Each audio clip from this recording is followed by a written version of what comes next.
Aren't the roses beautiful? And don't they smell divine? Oh, I'm sorry, y'all probably can't see them. Where are my manners? Let me introduce myself. My name is Anna Berry. I was a Gladen, and as you can see, I have a lot of folks buried here in this cemetery. And this handsome young man here was my boy, Frank. Roses played a big part in my life, well, flowers in general. But I loved roses, and I had a beautiful rose garden, though I didn't have quite as many bushes as Stuart and Colleen Butler do today. But I was a master gardener, a member of the Arrangers Study Club in Shreveport, and I was also a National Flower Show judge, and I was a charter member of the Homer Flower and Garden Club. And I'm proud to say I was also a charter member of the Gladen Parish chapter of the Daughters of the American Revolution. You see, I come from a long line of distinguished individuals on both sides of my family. These were men who were brave and strong and courageous and proud to serve their country. Many of them died just doing that. And I even lost my boy Frank here during World War II, but I don't want to talk about that. Let's see, more about me. Oh, I love to play bridge, and I was good at that. And I did some crocheting, and I love to knit. And let's see, oh, and china painting. Now, that was my passion, y'all. And you know, the Clayson family still has several pieces of my painted china in their home today. Oh, I remember the Claysons. They were such a nice young family. We met back in the 70s. You see, I went to the little Episcopal church here, and when it closed, it became the Trinity Southern Methodist Church.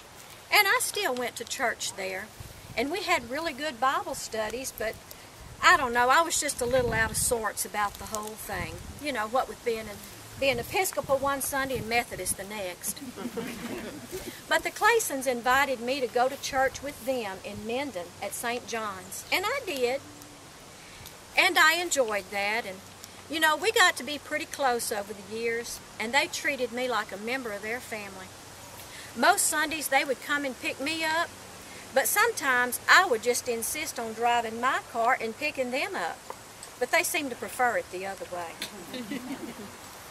They sure treated me like one of the family, and when little Jennifer got married, I was invited to all the parties and the festivities. And that little Stuart, you know what he called me? Anna Berry, not Anna Berry. He thought my name was Anna Berry, you know, like raspberry and strawberry. I guess I was an Anna Berry. Well, I have the distinction of being the last person to be buried in this cemetery back in November of 1995. I lived to be 99 years old, and I think that's quite an accomplishment, don't you? My peers and I had a good life here in Gladen Parish. Frank, sweetheart, why don't you tell these nice people a little about your life? Well, here I am, Franklin Pierce Berry III. And when you have a name like that, you know you have a lot of expectations to uphold. You see, I had great military traditions on both sides of my family.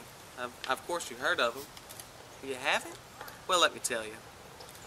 You see, all the men in my family greatly and proudly served their country.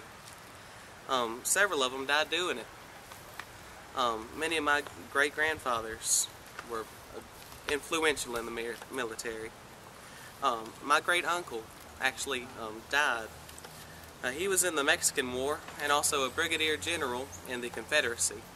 He was wounded in the Battle of Shiloh, had to have his arm amputated, and died in Mississippi. He's buried in Mobile, Alabama. On the other side of my family, my other great-grandfather was in the Confederate Cavalry, and he was in there for many years. His name was Dr. Todd, and his wife and young daughter would come out to see him with their slave, and he was very grateful that they could do that when he slipped away from the rest of the troops. In fact, after the war, he gave his old horse to the slave who needed it more than he did, and he and his wife were buried here too.